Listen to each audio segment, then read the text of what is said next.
Waitress has her hair cut by her boss. The next day she returns escorted by a...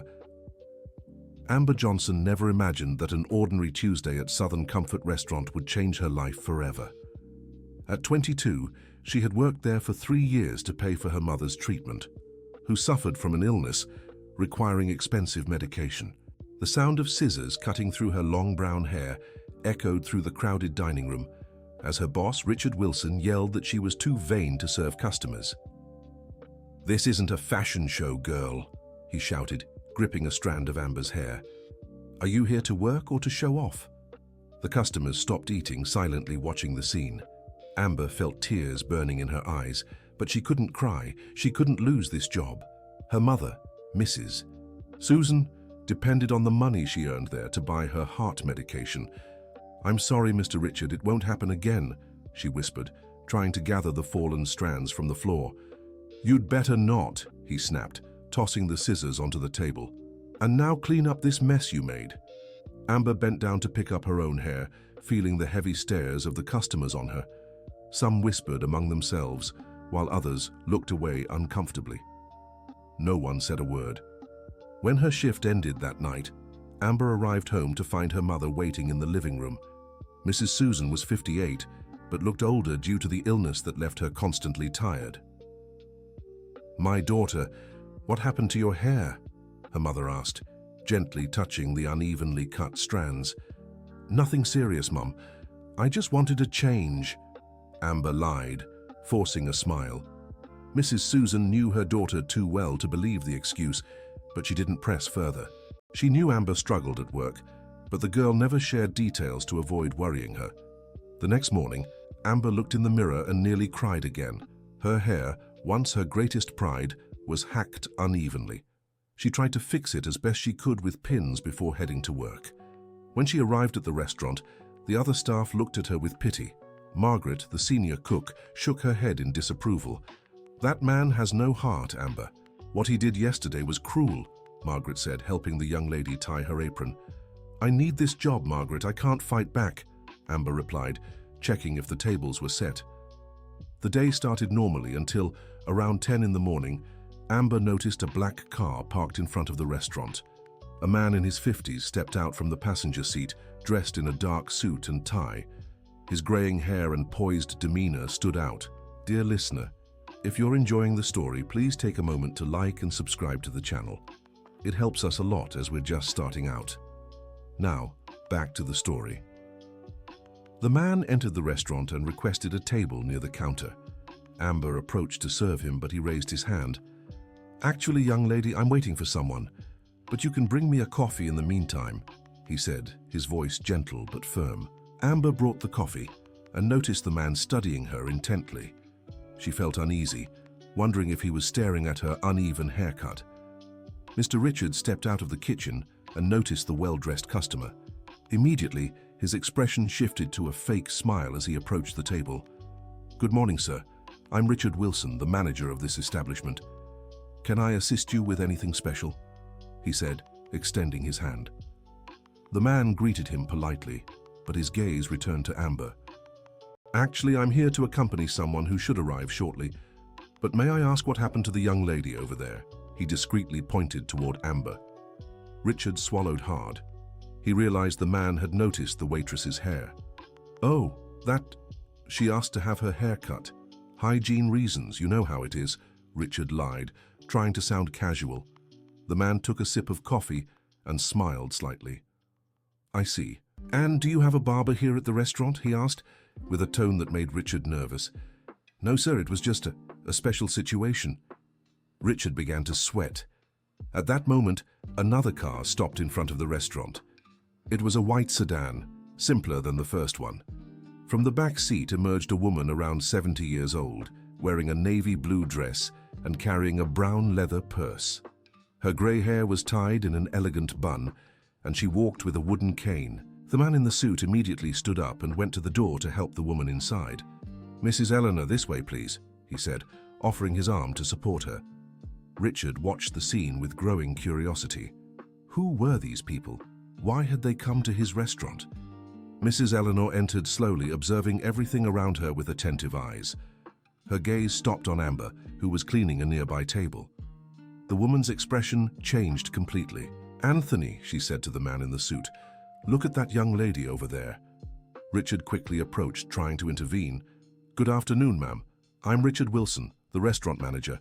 How may I assist you?" he said, practically positioning himself between the woman and Amber.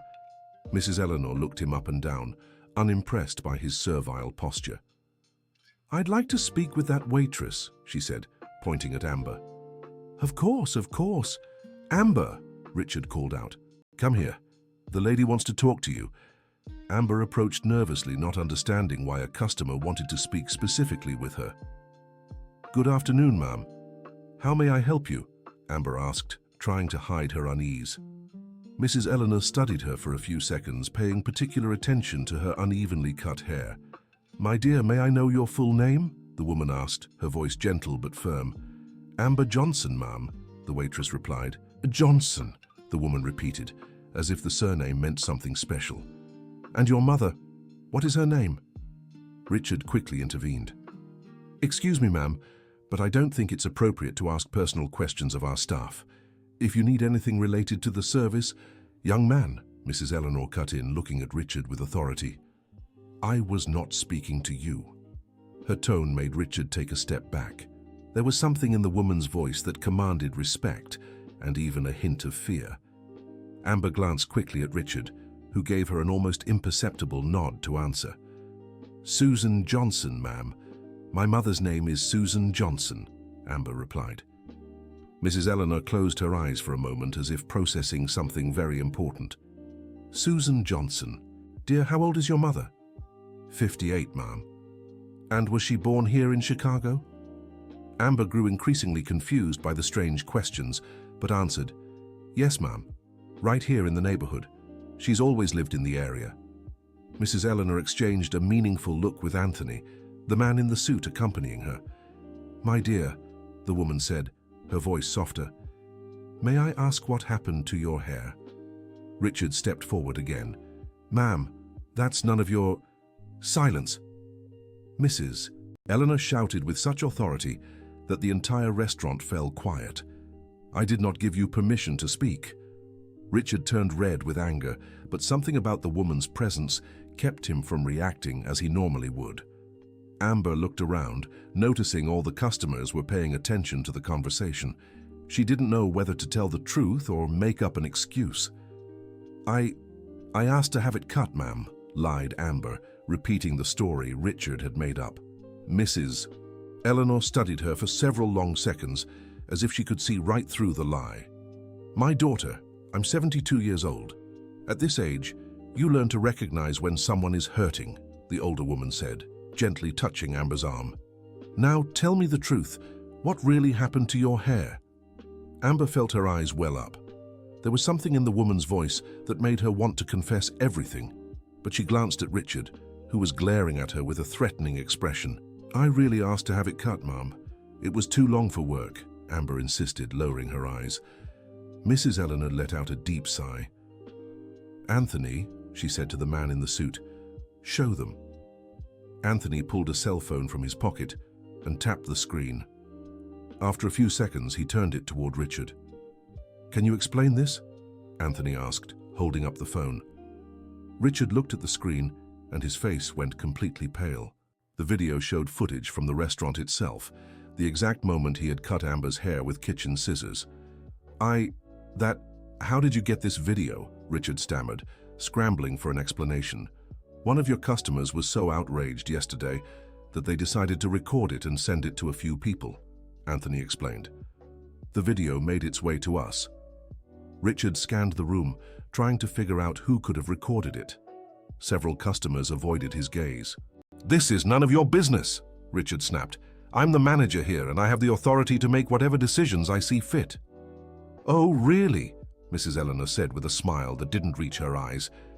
"And who says you have authority over anything here?" Richard stared at her, confused. "What do you mean? I've been the manager of this restaurant for 8 years.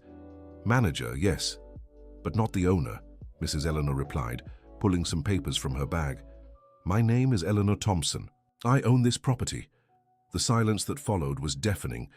Richard's jaw dropped, as did those of the staff and customers present. "That's impossible," Richard shouted.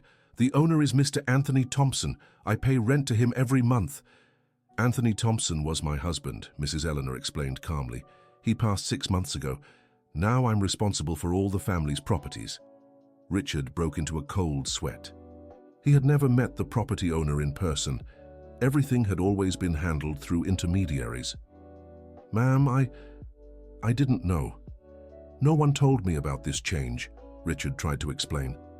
"Well, now you know," Mrs. Eleanor said. "And I came here today because I didn't just receive this video. I've gotten multiple complaints about how you treat the staff." Amber watched in shock. This elegant woman owned the building where the restaurant operated, and she had come here because of what Richard had done to her. "Mrs. Eleanor," Richard said, trying to regain his composure, "I can explain everything. Amber is a good worker, but sometimes she needs discipline. What happened yesterday was a misunderstanding." "Misunderstanding?" Mrs. Eleanor repeated, glancing again at the video on Anthony's phone. "You consider publicly humiliating an employee a misunderstanding?" Margaret, the cook, stepped closer to the group. She had worked at the restaurant for 15 years and had never seen Richard so rattled. "Sorry to interrupt," Margaret said, "but I've been here a long time. What happened to Amber yesterday wasn't the first time. That man mistreats all the employees." Richard turned angrily to Margaret. "You weren't asked to give your opinion. Get back to the kitchen." "No," said Mrs. Eleanor firmly. "I want to hear what she has to say." "Go on, my daughter." Margaret looked at Amber, who gave her an almost imperceptible nod to continue.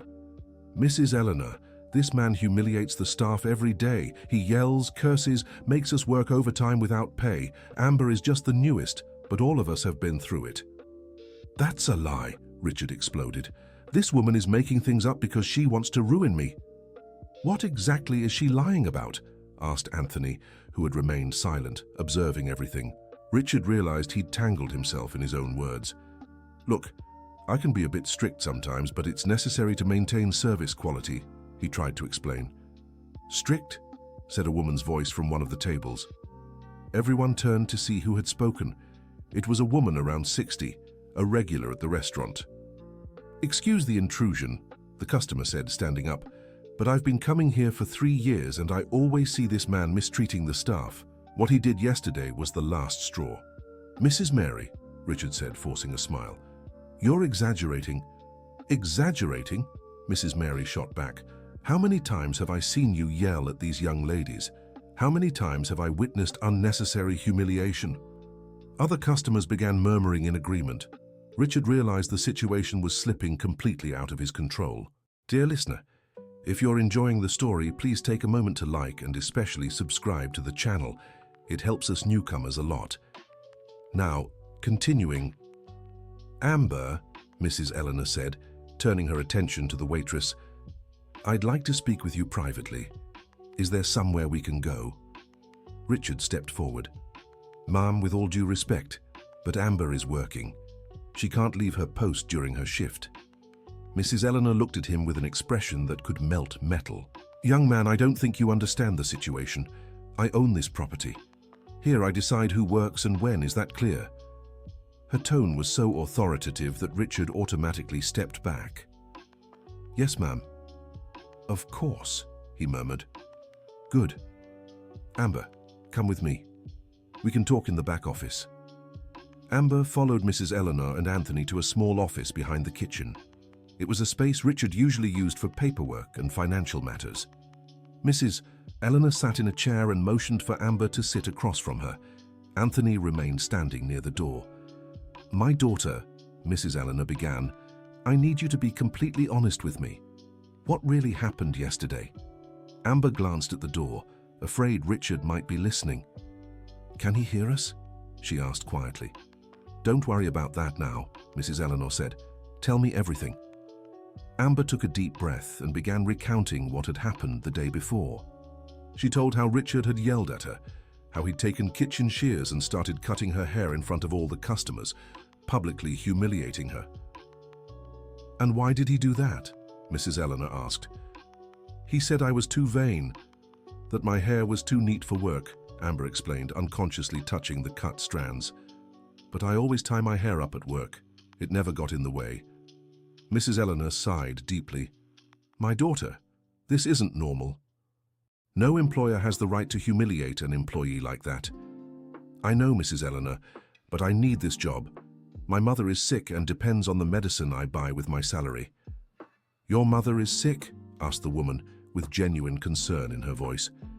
Yes, she has heart problems. The medicine is expensive and the treatment is long. Mrs. Eleanor exchanged another meaningful look with Anthony. Amber, your mother, where did she work when she was younger? She worked at a textile factory. Why do you ask? Which factory? St. John's factory, but it closed about 10 years ago. Mrs. Eleanor closed her eyes and pressed a hand to her chest, as if struck by a powerful emotion. My daughter, she said, her voice trembling. I need to meet your mother. You know my mother? Asked Amber, confused.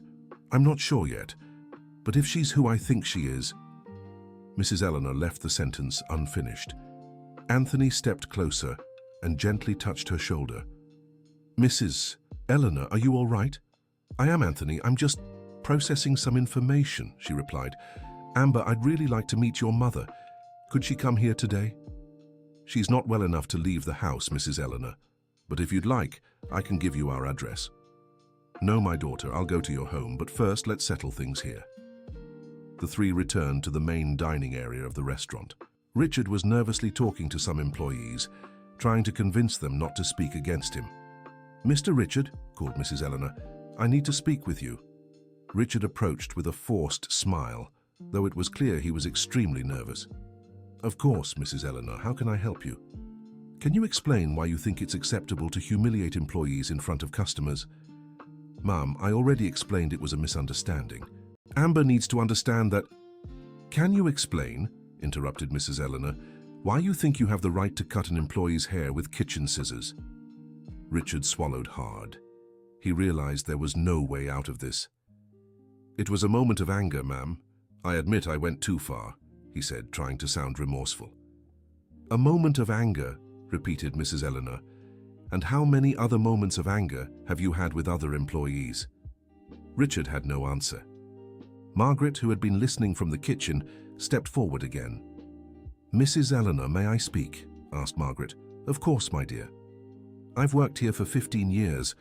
I've seen this man do many awful things to employees. He yells, humiliates, makes us work unpaid overtime, threatens to fire anyone who complains. That's a lie, shouted Richard. I've always treated everyone with respect. With respect, said another voice. Everyone turned to see Sarah, a waitress who worked the evening shift. Sarah, what are you doing here? Your shift doesn't start until 5, said Richard, trying to intimidate her. I came to pick up the voucher you promised me last week, Sarah replied. But since I'm here, I can tell this lady how you made me work until 2 a.m., cleaning the entire restaurant without extra pay, just because I accidentally broke a plate. Richard grew increasingly desperate. The situation was spiraling out of control. You're all ganging up on me, he accused. This is a conspiracy. A conspiracy, said Mrs. Eleanor, her tone laced with irony. Or maybe it's just the truth coming out. At that moment, the restaurant door swung open, and a young man around 25 rushed in. He was tall, with brown hair and dressed casually. Dad, he shouted, heading straight for Richard. What's going on here? They called me saying there was trouble. Richard got even more nervous when his son arrived. Chris, it's nothing serious, just some misunderstandings, he tried to reassure his son. Chris looked around and sensed the tension in the air. His attention turned to Mrs. Eleanor. Are you a customer? Was there an issue with the service? Chris asked, trying to be polite. I'm Eleanor Thompson, the owner of this property, the woman replied. Chris's eyes widened. Like his father, he had never met the property owner in person.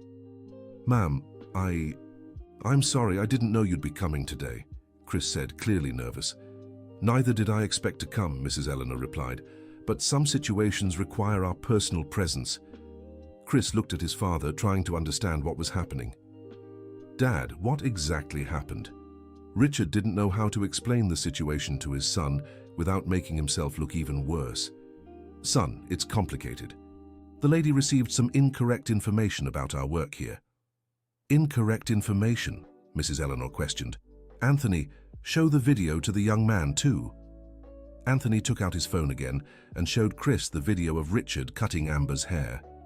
Chris watched in silence, his expression gradually shifting from confusion to shock. "Dad, is this true?" Chris asked quietly. Richard realized he could no longer deny it. "Son, I can explain.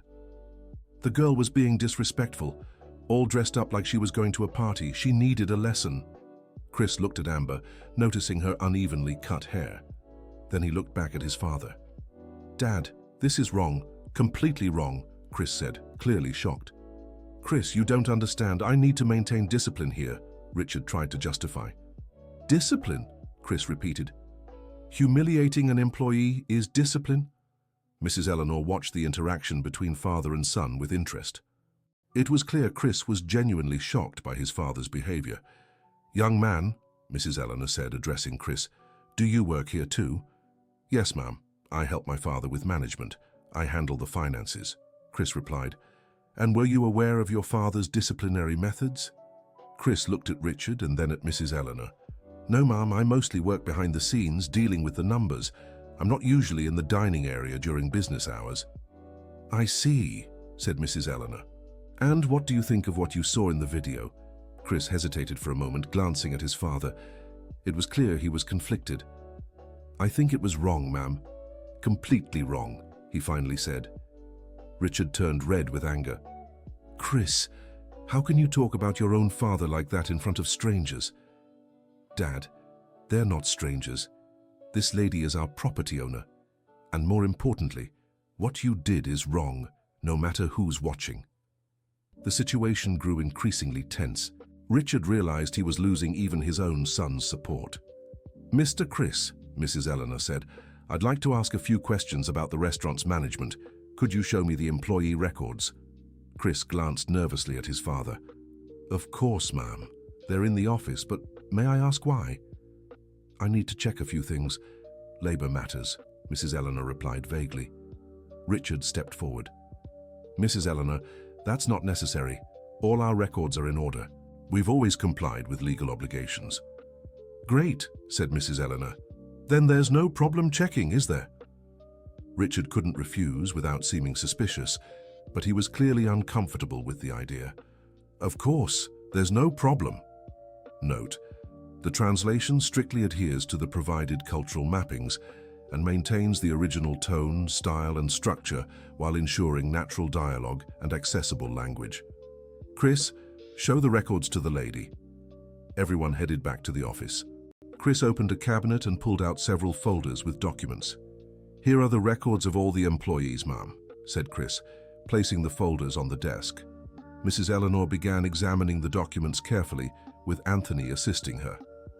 Richard and Chris watched nervously. After a few minutes, Mrs. Eleanor looked up. "Interesting," she said. "According to these records, all employees work exactly 8 hours a day, never do overtime, and never miss work." "Yes, ma'am. We have very dedicated employees," said Richard, trying to sound proud. "Margaret," called Mrs. Eleanor, "can you come here, please?" Margaret approached the office. "Yes, ma'am." "How many hours do you work here each day?" Margaret glanced nervously at Richard. "It depends on the day, ma'am. Sometimes I stay late to finish the work." "And is that overtime recorded and paid?" Margaret hesitated before answering. "Not always, ma'am." Richard quickly intervened. "Margaret, what are you saying? All overtime is paid according to the law." "Mr. Richard," said Margaret, gaining courage, "the lady asked for the truth, and I'm going to tell the truth. Often we stay late and don't get extra pay. You say it's part of the job." Mrs. Eleanor looked seriously at Richard. "That's a serious accusation, Mr. Richard." "This woman is lying!" Richard exploded. "She's making this up to hurt me." "Father," said Chris in a low voice, "maybe it's better if you tell the truth."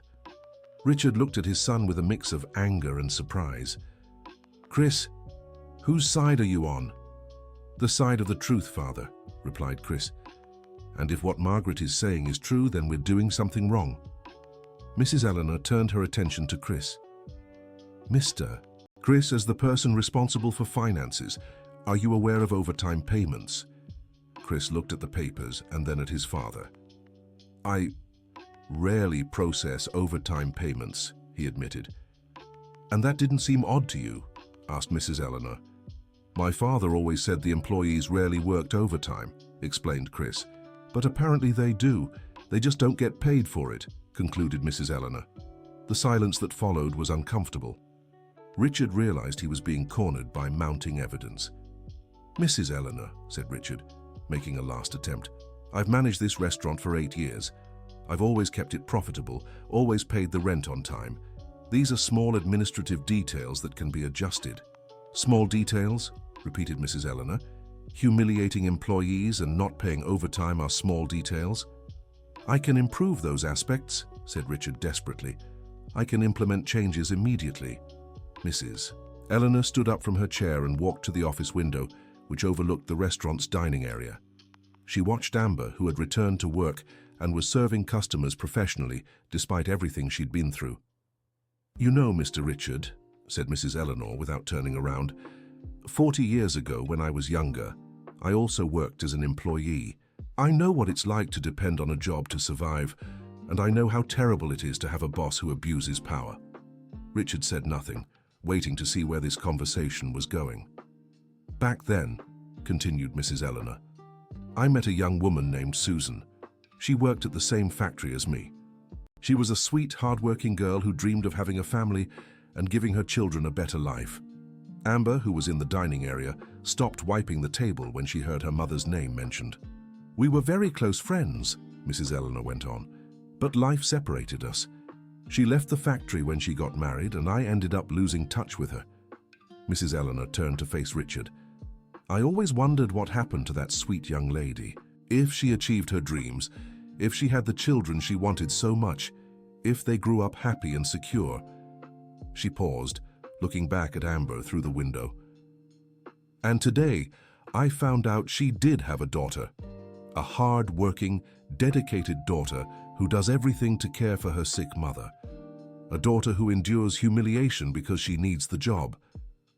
Richard began to understand where the conversation was heading. "Mom, I'm not finished," Mrs. Eleanor cut him off. "And I also found out this daughter works for a man who thinks he can treat her like trash, humiliate her publicly, cut her hair with scissors as if she were an animal."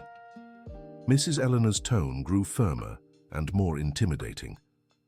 "Mr. Richard, do you have any idea how this makes me feel?" Richard swallowed hard, realizing the situation was far more personal than he'd imagined. "Ma'am, I didn't know you were acquainted with Amber's family. If you had known, what?" "Mrs. Eleanor interrupted. "Would you have treated her better? What about the other employees? Do they deserve mistreatment just because they don't have personal connections to me?" Richard didn't know how to respond.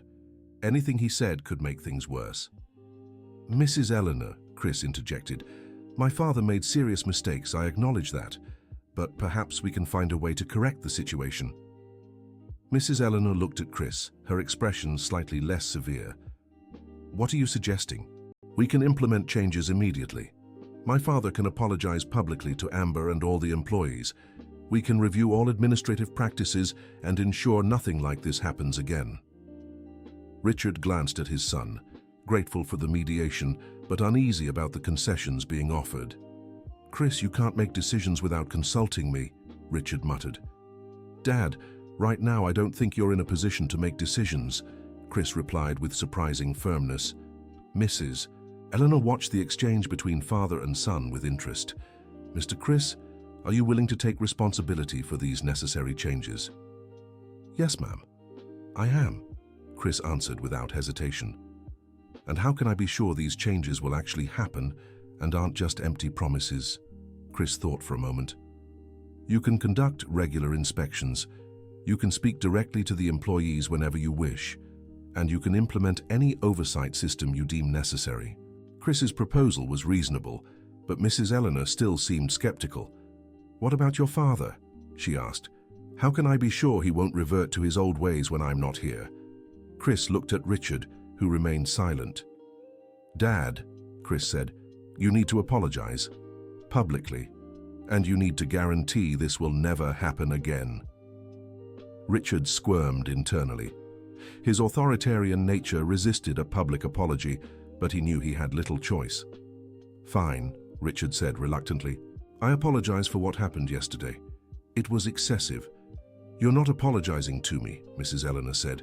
"You're apologizing to Amber and all the employees you've mistreated." Richard sighed deeply. He knew there was no way out. "Let's return to the main hall," Mrs. Eleanor said. "I want this conversation to continue in front of everyone." The four of them walked back to the main hall. Mrs. Eleanor called all the employees and customers who were still in the restaurant. "I'd like everyone to pay attention," she said in a loud, clear voice. "Mr. Richard has something important to say." Richard looked around, seeing all eyes fixed on him. Margaret, Sarah, Amber, and the other employees watched him expectantly. The customers also paid close attention. Richard began hesitantly. "I'd like to apologize for my behavior, especially for what happened yesterday with Amber." He paused, clearly uncomfortable. "I recognize that I acted inappropriately, and I apologize to all the employees for any unfair treatment." The words came out with difficulty, but he managed to finish. "And what do you intend to do to ensure this doesn't happen again?" asked Mrs. Eleanor. Richard glanced at Chris, seeking support. "We're going to implement changes in procedures. We'll review all administrative practices and ensure a more respectful work environment." Amber listened silently, still processing the fact that this elegant woman had known her mother for decades. "Mrs. Eleanor," Amber said timidly, "do you really know my mother?"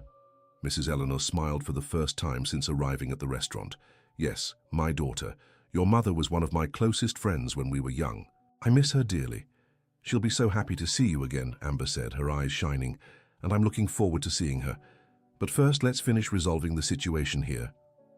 Mrs. Eleanor turned back to Richard. "Mr. Richard, beyond behavioral changes, there are some practical matters that need addressing." "What kind of matters?" Richard asked nervously. "Unpaid overtime, for starters. Every employee who worked beyond their normal hours in recent months must receive proper compensation." Richard paled. He knew this would mean a significant expense. "Ma'am, that can be discussed and implemented gradually." He tried to negotiate. "No, Mr. Richard. This must be resolved immediately," Mrs. Eleanor said firmly. "Chris, can you calculate these compensations?" Chris nodded. "Yes, ma'am. I can compile a report based on the employee's actual work hours." "Good. I expect this to be done and paid by the end of the week." Richard realized there was no escaping this financial obligation. "And there's another matter," Mrs. Eleanor continued. "The humiliation Amber suffered yesterday was public and deeply embarrassing. That also needs to be compensated." "Compensated how?" Richard asked. "Amber should receive financial compensation for the distress she endured. Additionally, her expenses for a professional hairstylist should be covered to fix the damage you caused." Amber's eyes widened. She hadn't expected anything beyond an apology. "Mrs. Eleanor, that's not necessary," Amber said. "I just don't want it to happen again." "My daughter," Mrs. Eleanor said, touching Amber's arm, "an employee cannot be humiliated without consequences. If there's no compensation, other employers will think they can do the same." Mrs. Eleanor's logic made sense, but Richard grew increasingly worried about the financial costs of his actions. How much would that compensation be?" Richard asked. Mrs. Eleanor thought for a moment. "Equivalent to 1 month of Amber's salary, plus the hairstylist expenses." Richard nearly choked. "A month's salary, ma'am, that's a lot of money." "Mr. Richard," Mrs. Eleanor said sharply, "publicly humiliating an employee should cost a lot of money. Maybe then you'll think twice before doing it again." Chris realized he needed to step in before things got even worse for his father. "Mrs. Eleanor, we agree to all these conditions. We'll implement everything as requested." Richard looked at his son with a betrayed expression, but Chris ignored him. "Excellent," said Mrs. Eleanor, "but there's one more condition." Richard closed his eyes, bracing for the worst. "What condition, ma'am?" asked Chris. "I'll be conducting regular unannounced inspections. I want to speak with the employees without your presence to verify if the changes are truly being implemented." "This is an insult," Richard exploded. "You don't trust my word?" "Frankly, Mr. Richard, no," Mrs. Eleanor replied without hesitation. "You lost my trust the moment you humiliated an employee." The silence that followed was uncomfortable. Richard realized he had burned all his bridges and had no room left for negotiation. "Fine," Richard said, defeated. "We agree to all the conditions." "Wonderful," said Mrs. Eleanor. "Now, Amber, would you accompany me to your home? I'd love to see your mother again." Amber glanced at Richard, unsure if she could leave work. "You may go, Amber," Chris said quickly. "Consider the rest of the day as paid leave." Richard shot his son an irritated look, but said nothing. "Thank you, Mr. Chris," said Amber. "Mrs. Eleanor, it would be an honor to accompany you to my home." Dear listener, if you're enjoying the story, don't forget to like and especially subscribe to the channel. It helps us a lot as we're just starting out. Now, continuing. Amber grabbed her purse and headed for the exit, accompanied by Mrs. Eleanor and Anthony. Before leaving, Mrs. Eleanor turned to Richard one last time. "Mr. Richard, I sincerely hope you learn from this experience. Treating employees well isn't just a matter of decency, it's also good business." "Yes, ma'am," Richard muttered. "And remember, I'll be watching." With those words, Mrs. Eleanor left the restaurant, leaving Richard and Chris in silence. In the car on the way to Amber's home, Mrs. Eleanor asked several questions about Mrs. Susan. "How is your mother's health, Amber?" asked Mrs. Eleanor. "Not very good, Mrs. Eleanor. She has heart problems and needs expensive medication. Sometimes she gets so tired she can't even leave the house. And the treatment is costly. Very costly. That's why I need this job so badly. Without my salary, we can't afford the medicine." Mrs. Eleanor sighed sadly. "Your mother was always such a strong, hard-working woman. It pains me to hear she's struggling." "You remember her well?" "Very well. We worked side by side at the factory. She always talked about her dream of having children and giving them a good life. I see she raised a wonderful daughter." Amber smiled, touched by the compliment.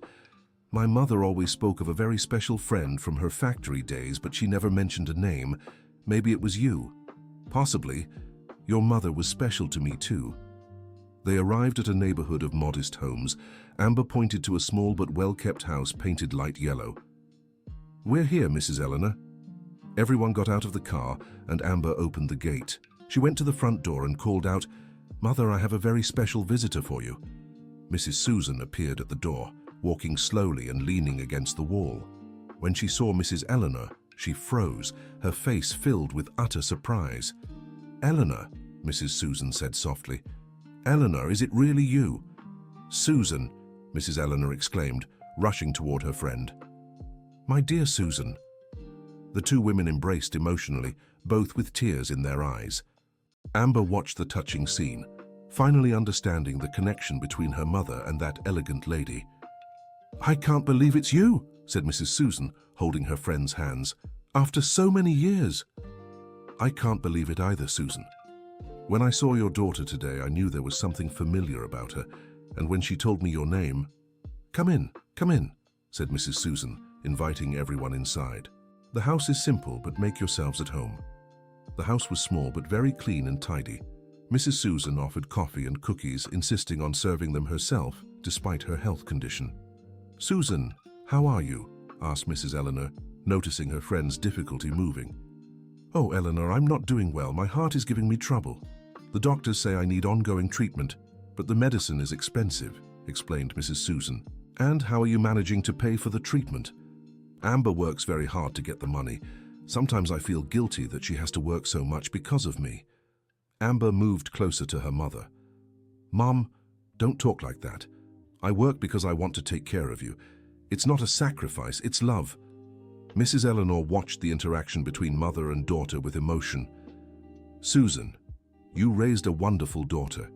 Today I saw how strong and dedicated she is." "She's my pride," said Mrs. Susan, stroking her daughter's short hair. "But what happened to your hair, my daughter?" Amber glanced at Mrs. Eleanor, unsure if she should tell the truth. "You can tell her, my dear," encouraged Mrs. Eleanor. "Your mother has the right to know." Amber told her mother everything that had happened at the restaurant. Mrs. Susan was both outraged and saddened. "That's outrageous. "How could that man treat you like that?" said Mrs. Susan, visibly upset. "Calm down, Mom. Mrs. Eleanor took care of everything. The boss already apologized and will pay compensation." "Eleanor did that?" asked Mrs. Susan, looking at her friend with gratitude. "I couldn't let it slide, Susan. No one has the right to humiliate your daughter." The two friends talked for hours, reminiscing about their time at the factory, sharing stories about their lives over the past 40 years, and getting emotional over their unexpected reunion. "Eleanor," said Mrs. Susan, "how are you financially? Did you achieve your dreams?" Mrs. Eleanor smiled sadly. "Financially, I'm fine, Susan. My husband left several properties when he passed, but I feel so alone. We never had children, and now that he's gone, I barely have any family." "You do have family," said Mrs. Susan, holding her friend's hand. "You have me and Amber." Mrs. Eleanor was moved by her friend's words. "Susan, I have a proposal to make," said Mrs. Eleanor. "Actually, two proposals." "What proposals?" "First, I want to help with your heart treatment. I don't want you to worry about money for medicine anymore." Mrs. Susan's eyes widened. "Eleanor, that's too generous. I can't accept." "Yes, you can, and you will," said Mrs. Eleanor firmly. "We're friends, and friends help each other." "And what's the second proposal?" asked Amber. Mrs. Eleanor looked at both of them. "I'd like you both to come live with me. I have a big house with several empty rooms. You'd have space, comfort, and I'd have the company I've been missing in my life." Mother and daughter exchanged surprised glances. "Eleanor, that's so generous. But I don't know if we can accept," said Mrs. Susan. "Why not?" "Because we don't want to be a burden to you. We don't want you to feel obligated to take care of us." Mrs. Eleanor stood up and knelt beside Mrs. Susan's chair. "Susan, listen carefully to what I'm about to say. For the past 6 months since my husband passed, I felt completely alone. This big empty house means nothing to me. But today, when I saw you again and met Amber, I felt alive once more." She took both their hands. "You wouldn't be a burden. You'd be the family I never had. Please accept." Mrs. Susan was too emotional to speak. Amber looked at her mother and then at Mrs. Eleanor. "Mrs. Eleanor, this would completely change our lives," said Amber. "For the better, I hope," replied Mrs. Eleanor. "Definitely for the better, but it's a very big decision. Can we think about it for a few days?" "Of course, my daughter. Take all the time you need, but know that my offer is sincere and will stand."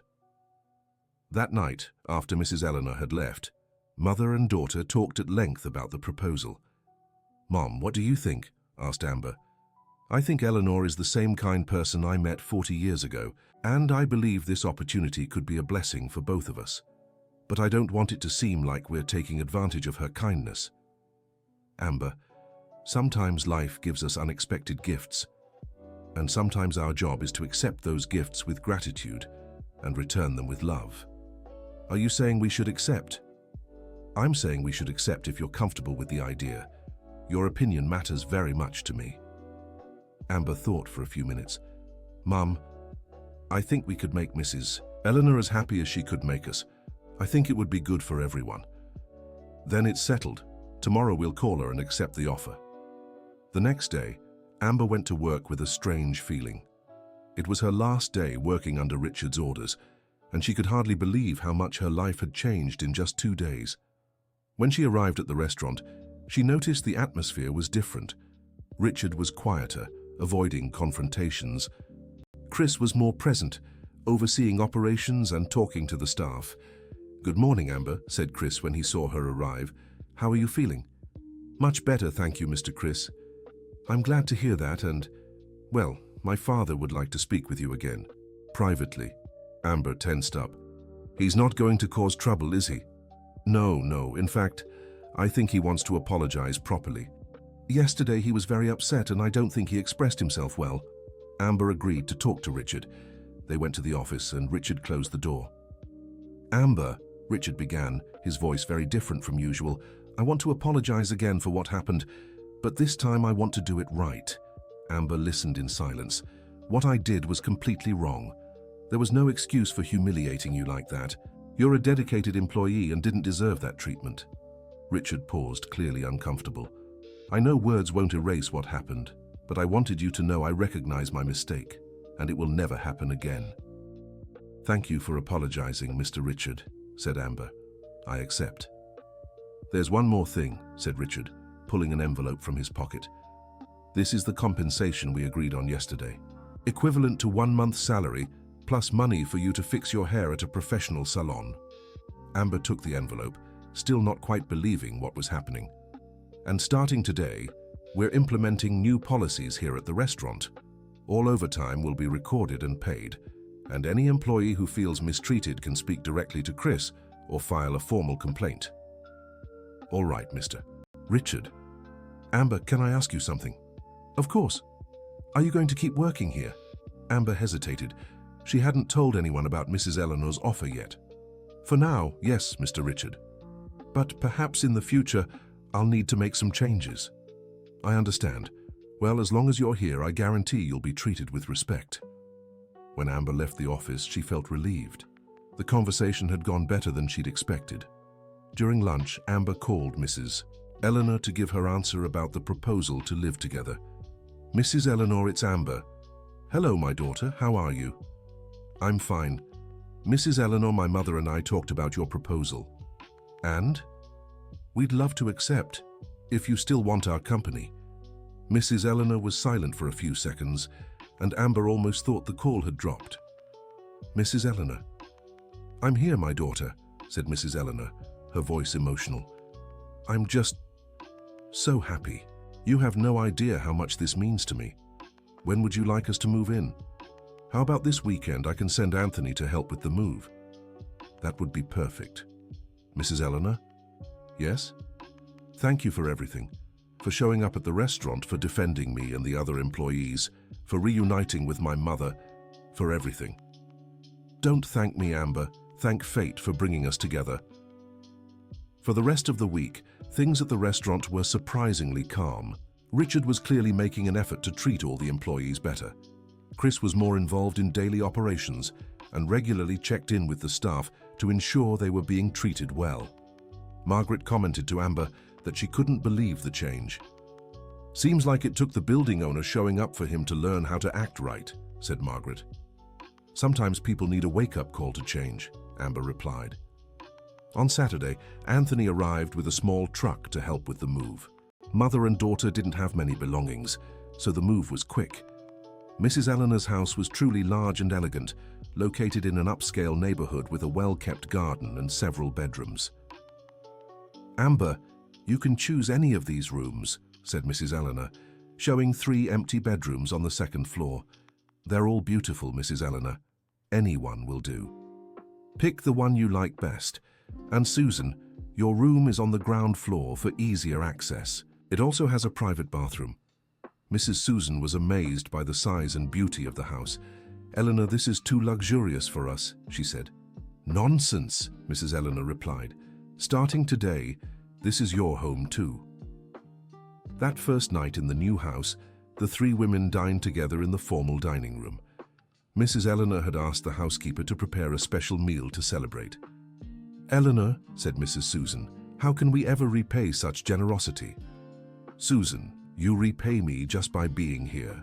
Keeping me company, talking, being my friend. That's worth more than any money. And what about me, Mrs. Eleanor? Amber asked. How can I help? You can start by just calling me Eleanor. We're family now. Amber smiled. And about work, Eleanor continued. You don't have to worry so much about money anymore. You can work because you enjoy it, not because you're desperate. Actually, Eleanor, I was thinking about maybe looking for another job. After everything that happened, I'm not sure I can keep working for Mr. Richard. That's your decision, my daughter, but if you'd like, I can help you find something better. How so? I know quite a few people who own businesses in the city. I can recommend you for better positions with better pay and bosses who treat employees with respect. Amber was moved by yet another offer of help. Eleanor, you've already done so much for us. And I plan to do much more, Eleanor interrupted. You're my family now. The following Monday, Amber went to work with the intention of giving her 2 weeks' notice. She had decided to accept Eleanor's offer to find something better. When she arrived at the restaurant, she noticed unusual activity. There were more cars parked out front and more customers than usual. "Amber," Margaret called from the kitchen. "Oh, you won't believe what's happening." "What is it?" "Since Friday, after word spread about the changes made here, so many new people have started coming. It seems folks found out employees are treated well now and wanted to support the restaurant." Amber was surprised. She hadn't expected the changes to have such an external impact. Chris walked over to them. "Amber, good morning. Did you hear what Margaret was saying?" "Yes, about the new customers." "It's incredible. The story seems to have spread through the neighborhood. Several people came here specifically because they heard we implemented better working conditions." "That's good for you," said Amber. "It's good for all of us," Chris corrected. "More customers mean more stability for everyone." Richard appeared from the kitchen carrying a tray of dishes. He was clearly making an effort to take a more active role in the work. "Amber," he said, approaching, "can I talk to you for a minute?" Amber agreed, though she still felt uncomfortable around him. "I wanted to say, well, the changes we made here are working.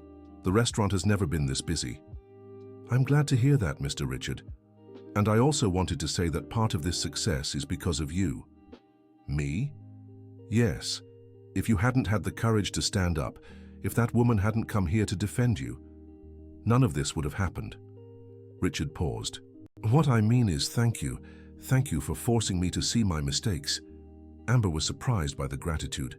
"Mr. Richard, I didn't do anything on purpose. I just wanted to keep working." "I know, but sometimes the right people come at the right time to teach us important lessons." At that moment, Amber decided it was the right time to share her news. "Mr. Richard, actually, I need to talk to you about something important." "Of course, go ahead. I'm leaving the job in 2 weeks." Richard and Chris, who had been listening, looked visibly disappointed. "Amber, why?" Chris asked. "Was it something we did? We can still improve conditions." "No, it wasn't anything you did. In fact, you've improved a lot. But I got a better opportunity." "May I ask what opportunity?" Richard said. "Mrs. Eleanor offered to help me find a better job, with higher pay and better conditions." Richard sighed. "I understand. Well, I can't say I'm happy to lose you, but I get that you have to think about your future." "Thank you for understanding, Mr. Richard." "And Amber," Chris added, "if for any reason this new job doesn't work out, know you'll always have a place here, with the best conditions we can offer." Amber smiled. "Thank you, Mr. Chris. That means a lot to me." Over the next 2 weeks, Amber trained a new employee to take her place and said goodbye to all her co-workers. Margaret cried when she left. "You changed this place for the better, young lady," Margaret said. "Don't forget about us." "I never will," Amber promised. Eleanor had secured a position for Amber at an administrative company, working as an administrative assistant.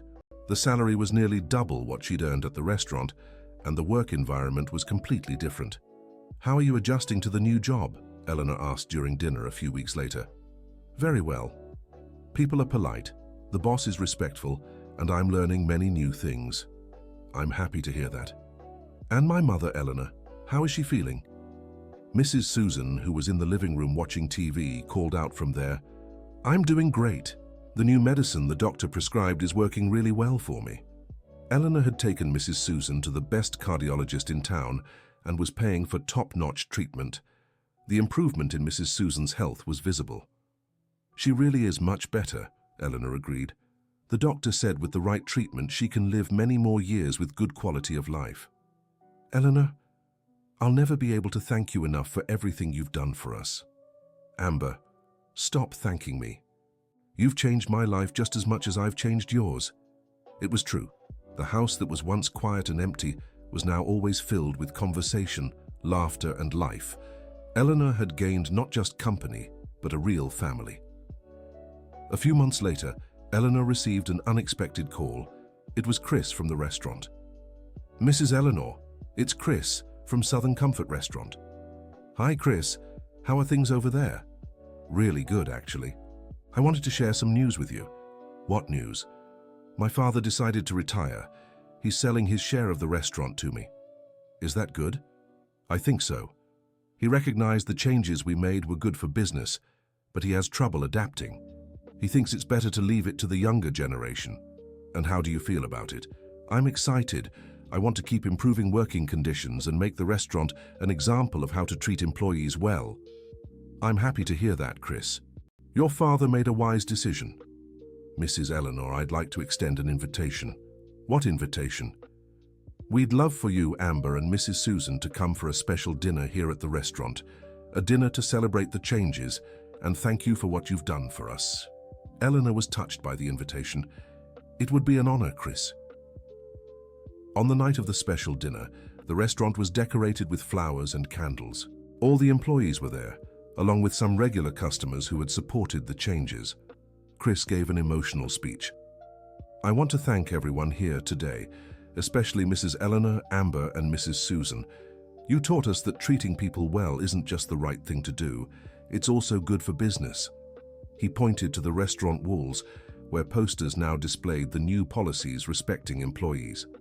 Since we made these changes, our business has grown by 40%. But more importantly, we've created an environment where everyone feels valued and respected. Everyone applauded. Margaret approached Amber. Young lady, look at how you've changed this place, Margaret said, tears in her eyes. It wasn't just me, Margaret. It was all of us together. Richard, who was there but quieter, joined the group.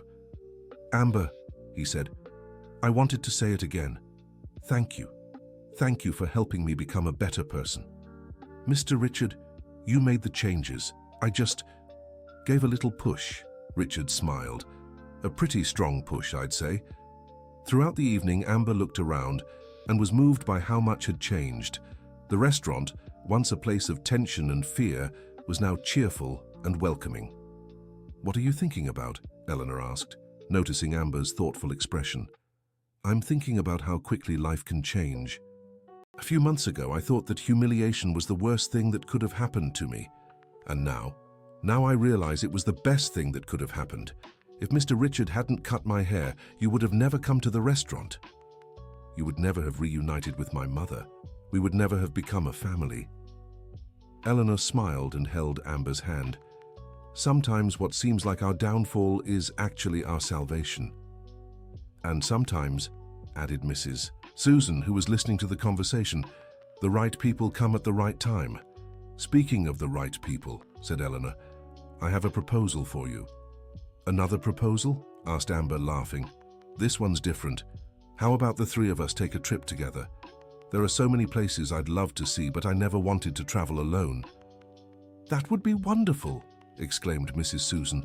I haven't traveled in decades. What about you, Amber? Are you in? Of course. Where would we go? How about starting somewhere peaceful? A historic town with cozy inns and good food? Perfect, said Amber.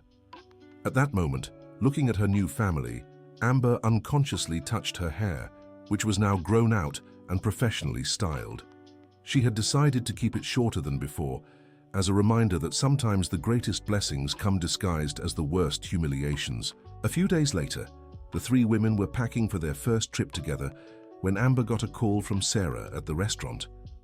Amber, you have to hear the news, said Sarah excitedly. What is it? Chris hired a nutritionist to create a healthier menu. And guess who he put in charge of overall customer service? Who? Margaret. He said she knows better than anyone what the staff needs. Amber smiled. That's wonderful. Margaret deserves that recognition. And there's more. Chris is planning to open a second location for the restaurant, and he wants to use the same respectful management model. It's so good to see the changes spreading. Amber, thank you. Thank you for having the courage to stand up to all of that. Sarah, I wasn't brave. I was just trying to survive. The courage came later, when I realized I didn't have to accept humiliation anymore. After hanging up, Amber shared the news with Eleanor and Mrs. Susan. See, said Eleanor, the changes that started with you are spreading. Who knows how many more people will benefit? It's amazing how something bad can lead to so much good, Amber reflected. It's because you chose not to let the humiliation defeat you, said Mrs. Susan. You chose to fight for something better.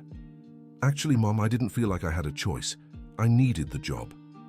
But you had a choice in how you responded, Eleanor corrected. You could have kept it all to yourself, suffered in silence, but when I showed up and offered support, you chose to tell the truth. Amber thought about it and realized Eleanor was right. At several points, she could have lied or hidden the situation, but she had chosen honesty. Maybe you're right, Amber admitted. I know I am, said Eleanor, and that's why I'm proud to have you as my daughter in heart. The word daughter moved Amber deeply. She had gained not just a home and financial stability, but a second mother and a complete family. On the morning of the trip, the three were finishing packing when they had an unexpected visitor. It was Anthony, Eleanor's driver, with a basket of flowers. For you ladies, he said, handing it over, from all the restaurant staff. Along with the flowers was a card signed by the entire team. Thank you for teaching us we deserve respect. Have a great trip. How lovely, exclaimed Mrs. Susan. Anthony, said Eleanor, would you like to join us on the trip? You've worked for me for so long. I think you deserve a vacation too. Anthony was visibly touched. Mrs. Eleanor, it would be an honor, but who will take care of things here for you? Things can wait a few days. Life can't. And so, what began as a trip for 3 turned into a small adventure for 4. On the way to the historic town they'd chosen, they talked about their future plans. Eleanor, said Amber, can I ask you a personal question? Of course, my daughter. Did you ever think about adopting children when you were younger? Eleanor stayed silent for a few minutes. Yes, I did. My husband and I tried to have children for many years. We even started the adoption process, but it was very strict and lengthy. Then we convinced ourselves it might not be our calling. And do you regret it? I used to, said Eleanor, but not anymore. Because now I understand that family isn't just about blood or official titles. It's about choice, love, and mutual care. Mrs. Susan held her friend's hand. Eleanor, you're a wonderful mother to Amber and a wonderful sister to me. And you're the family I always dreamed of having, Eleanor replied. When they arrived at the inn in the historic town, they were greeted with great hospitality. The innkeeper, Mr. Michael, was a man around 60 who was immediately charmed by the group. How wonderful to see such a close-knit family, he said. These days, it's rare to see 3 generations traveling together. Amber and Eleanor exchanged glances and smiled. They didn't correct his assumption about them being 3 generations of the same biological family. Over the 5-day trip, they visited historic churches, museums, craft fairs, and local restaurants. Mrs. Susan, strengthened by her new medication, managed to join in all the activities. It's been over 10 years since I've felt this good, she said as they walked through a colonial square. The medication is working, Eleanor observed. It's not just the medication, Mrs. Susan said. It's happiness. It's having reasons to smile every day. On the last night of their trip, they were dining at the inn's restaurant when Mr. Michael approached their table. Excuse the interruption, he said, but I couldn't help noticing the harmony between you all. It's rare to see a family so close and happy. Thank you, Eleanor said. May I ask what your secret is? I have 2 daughters who barely speak to each other, and you 3 seem like best friends. Eleanor, Amber, and Mrs. Susan exchanged glances. The secret, Amber said, is choosing to be family. It's not just accepting people as they are, but deciding every day that you want to be with them. And facing hardships together, Mrs. Susan added. When one is weak, the others support her. And never stopping caring for one another, Eleanor finished. Mr. Michael smiled. I'll remember that when I talk to my daughters. Thank you for the advice. When they got home, they found a message from Chris in the mail. The restaurant had been nominated for a Best Workplace Award in the region, thanks to the improvements they'd made. Look at this, Amber said, showing the letter. The restaurant is now an example for other businesses. This proves that treating people well isn't just ethical, it's also smart strategy, Eleanor remarked. A few days later, they received a visit from Sarah and Margaret. Amber's former co-workers came to share the latest news from the restaurant. Amber, you won't believe it, Sarah said. Chris promoted me to night shift supervisor. And guess why? Why? Because I applied the respectful leadership techniques I learned from watching how things changed after you stood up to Richard. And me, Margaret said. I'm training new employees on workplace relationships. Training? Eleanor asked, intrigued. Yes. I teach how to identify signs of power abuse, how to respectfully stand up when something is wrong, and how to create a collaborative environment." "That's wonderful," exclaimed Amber. "And we wanted to thank you," said Sarah, "not just for changing our workplace, but for teaching us that we deserve to be treated with dignity."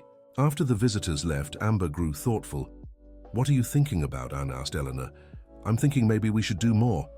"How so?" "The changes at the restaurant showed it's possible to transform toxic work environments. What if we could help others going through similar situations?" Eleanor became interested in the idea. "What do you have in mind?" "I'm not sure exactly. Maybe an organization that offers support to employees suffering workplace abuse, or workshops about labor rights." "That's an excellent idea," said Mrs. Susan. "You have practical experience and the resources to make a difference." "And I know several people who could support such an initiative," added Eleanor. And so, the idea for the Workplace Dignity Project was born. Eleanor used her contacts and financial resources, Amber contributed her personal experience and administrative skills, and Mrs. Susan, despite her health limitations, offered emotional support and life wisdom. In the following months, they organized free workshops on labor rights, created a support line for employees facing abuse, and partnered with lawyers offering pro bono consultations. The first workshop was held in a neighborhood church hall with just 15 participants, but word spread quickly. "I can't believe so many people showed up today," said Amber, looking at the packed room during the third workshop. "There are over 50 people," noted Eleanor. "It shows how common the problem is." During that day's presentation, a young woman raised her hand. "My boss forces me to work weekends without extra pay. When I complain, he says, if I don't like it, I can find another job. What can I do?" Amber responded from her own experience. "First, document everything. Write down dates, times, and witnesses. Second, know your rights. And third, seek support, whether from co-workers, family, or organizations like ours." After the workshop, the young woman approached Amber. "Thank you for creating this. I felt alone and trapped." "You're not alone," said Amber, "and there's always a way out, even when we can't see it." A year after the incident at the restaurant, the Workplace Dignity Project had already helped over 200 people. Some cases were simple matters of misinformation about labor rights. Others were complex situations of power abuse requiring legal intervention. "Amber," said Eleanor during a project anniversary dinner, "do you realize the impact your experience is having on others' lives?" "Our experience, Eleanor. The impact our experience is having." "No, my daughter. It was your initial courage that made all this possible." Mrs. Susan, now much healthier and more active, raised her glass. "A toast to my brave daughter, who turned humiliation into purpose." "A toast to the friendship that survived 40 years apart," said Eleanor. "And a toast to the family life gave us," Amber finished. That night, as they organized materials from the day's workshop, Amber found a letter left on the support table. It was from a woman who had attended the first workshop. "Dear Amber and team, 6 months ago, I attended your workshop. At the time, I was being humiliated daily by my boss and didn't know what to do. You gave me information, support, and most of all, courage. Today, I want to share that I got a new job at a company that values its employees. But more importantly, I helped 2 former co-workers from my previous job also leave that situation. Thank you for teaching me that I deserve respect and that I can fight for it. With love, Megan." Amber showed the letter to Eleanor and Mrs. Susan, and they all got emotional. "That's it," said Eleanor. "That's exactly what matters. What moves me the most," said Amber, "is knowing that people are helping others. The cycle is expanding." "Like a ripple," agreed Mrs. Susan. "One positive action leads to another and another." 2 years later, Amber was in her office at the company where she worked when she received an unexpected call. It was Chris from the restaurant. "Amber, I have amazing news to share." "What is it, Chris?" "The restaurant won the state award for Best Workplace Environment. And do you know the jury's reasoning?" "What?" "They said our transformation from a toxic environment to a model of respect and dignity serves as inspiration for other businesses." "Chris, that's wonderful. Congratulations." "But there's more. They want me to share our story at a business management conference, and I'd like you to join me." Amber was surprised. Me? But why? Because without you, none of this would have happened. You're a key part of this story. Amber talked to Eleanor about the invitation. You should accept, said Eleanor. Your story could inspire other business owners to change their practices. But I'm not a business owner, Eleanor. I'm just a former employee who went through a tough situation.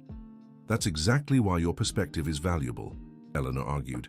You speak from the viewpoint of someone who suffered, resisted, and transformed. Amber ended up accepting the invitation.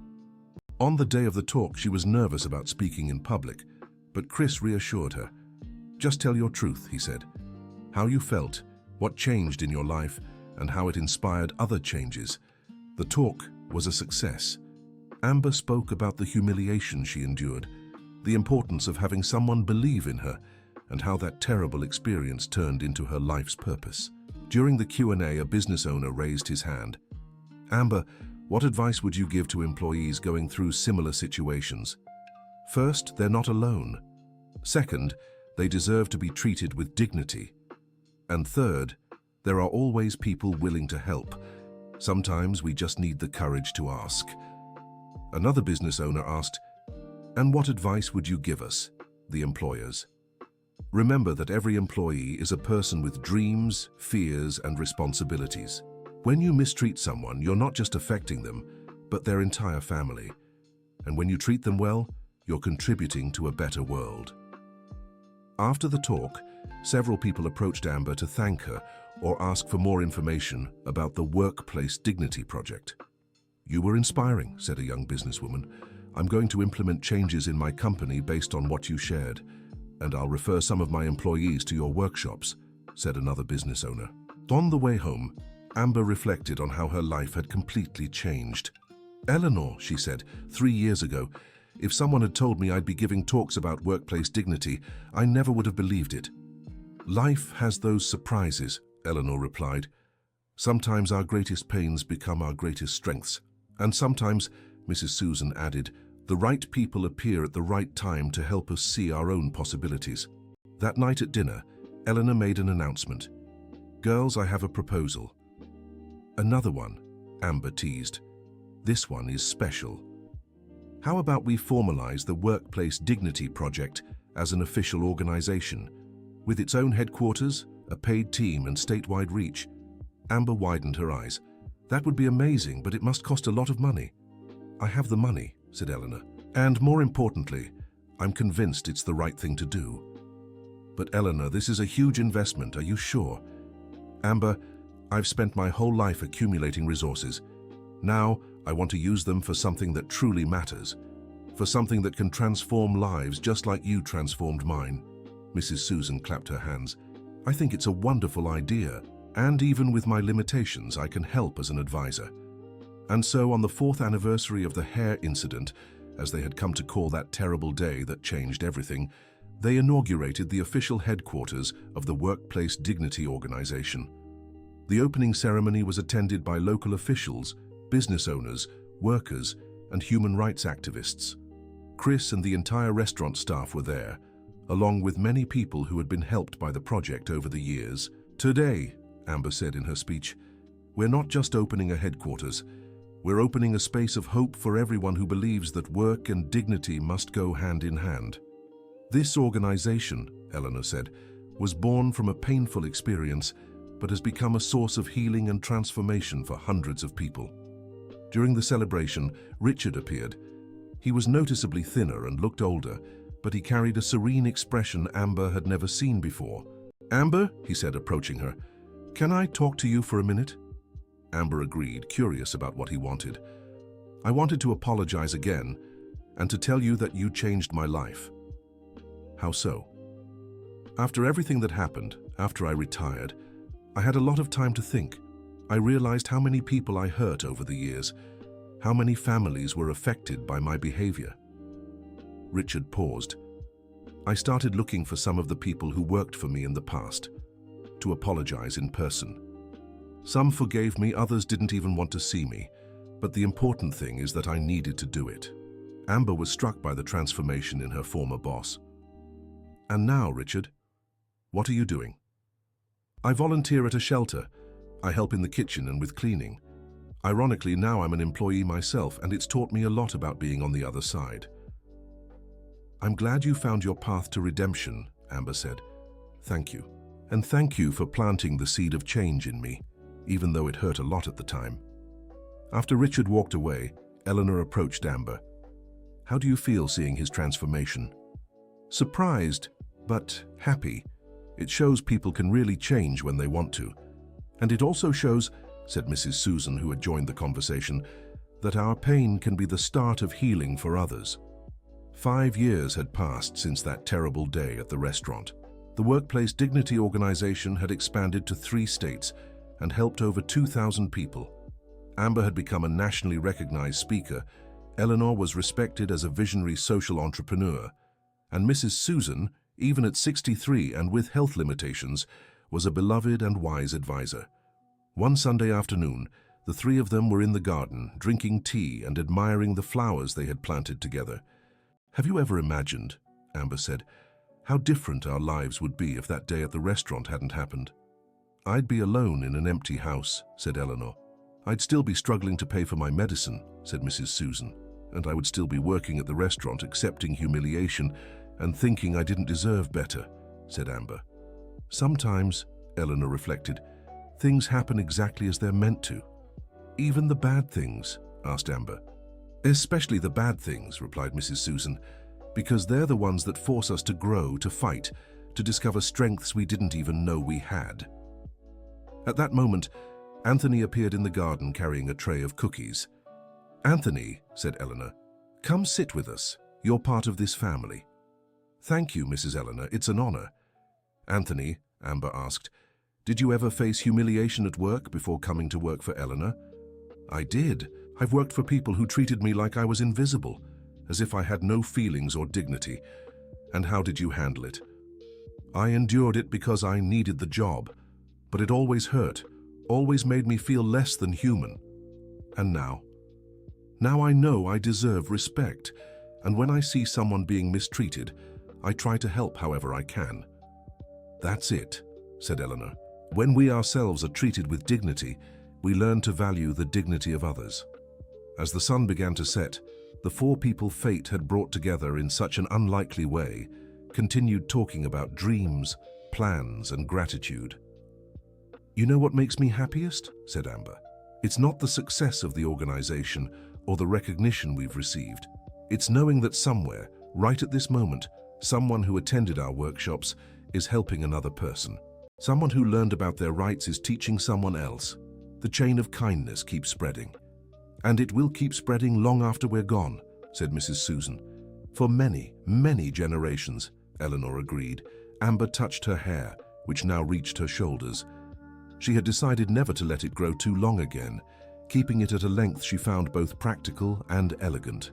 Eleanor, she said, can I ask something I've always wanted to ask? Of course. The day you showed up at the restaurant, how did you really know I was your friend Susan's daughter? Was it just the coincidence of the name? Eleanor smiled mysteriously.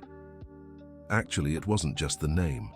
When I first saw you, even with your hair cut so terribly, I saw something familiar in your face, something that reminded me of someone very dear. And when I mentioned my mother's name, then I was sure. But you know what convinced me most? What? Your posture. Even humiliated, even scared, you carried an inner dignity that was exactly like your mother's when she was young. Mrs. Susan was moved by her friend's words. Eleanor, thank you for seeing in my daughter what I've always seen in her. And thank you for raising such a special daughter, Eleanor replied. And I, said Amber, thank both of you for teaching me that family is so much more than blood. It's choice, it's care, it's unconditional love. When night fell and everyone retreated to their rooms, Amber stayed on the porch for a few minutes, gazing at the stars. She thought of all the people who had crossed her path in the last 5 years. Richard, who had found redemption. Chris, who had become a respectful leader. Margaret and Sarah, who now helped other employees. The hundreds who had attended the workshops. All the lives that had touched and transformed each other. And she thought of her hair, brutally cut that terrible day, and how that humiliation had turned into the greatest blessing of her life. Before going to bed, she stopped by Mrs. Susan's room to say goodnight. "Mother," she said, "are you happy?" "My daughter, I never knew it was possible to be this happy. I have my health, I have you, I have Eleanor, I have purpose. What more could I want?" "And what about you, Mrs. Eleanor?" asked Amber, knocking on her friend's door. "Come in, my daughter," said Eleanor. "I'm happier than I ever imagined possible. You've given me the family I always wanted, and a purpose that gives meaning to my life." "Good night, mothers of my heart," said Amber, kissing them both. "Good night, daughter of our soul," they replied in unison. End of story. And what about you, dear listener? What did you think of this journey of transformation? How did Amber turn her greatest humiliation into the biggest blessing of her life? Tell us in the comments which part of the story moved you the most, and if this story touched your heart, leave a like and subscribe to the channel so you don't miss other inspiring stories like this one.